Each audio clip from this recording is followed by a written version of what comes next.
Matthew 7 verse 7 says, ask and it shall be given unto you, seek and ye shall find, knock and it shall be opened unto you. So this is talking about our participatory role when it comes to receiving from God. God knows the intent of our hearts and the thoughts of our minds, but he's not going to give it to us when we haven't asked. He's not going to override our free will. He wants us to ask. And then he says, for everyone who asks shall receive, and whoever seeks shall find, and whoever knocks it shall be opened unto them. So that is an assurance. That is should I put it as a contract? It says, whoever shall ask will receive.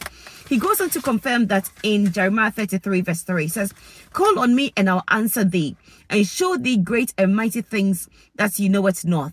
So the God of heaven is having a contract with you, saying that as long as you ask me, I will give unto you.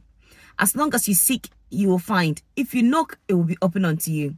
Ask me and I'll give it unto you. But this is the clause. It says, or who or what man thereof among you, if his son should ask of bread, he will give him a stone, or if he asks of fish, he will give him a serpent.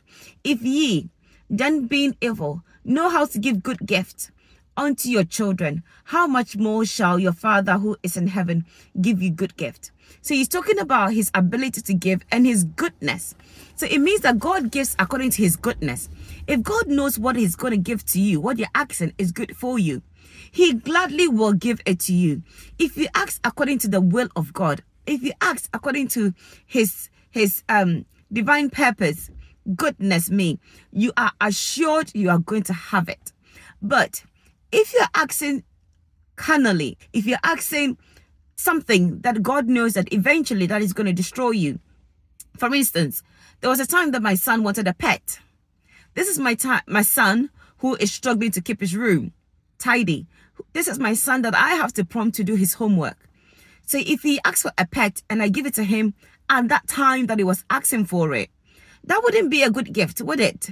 No, it wouldn't. It's rather taking time away from the limited time that he has, because he's doing other activities already and he's struggling to manage his time. So at that time, he might not think that God has answered his prayer, but it's because at that time, the goodness of mommy is saying not now. Possibly when you sorted your time out, you've managed your time, then yes, you can have a pet. But if you haven't, so there are times when we ask and we think that we have not received it yet. I don't know whether it's happened to you.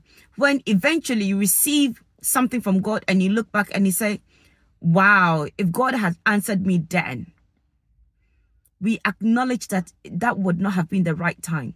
So I'm here to encourage you, whatever you're praying about, don't stop praying.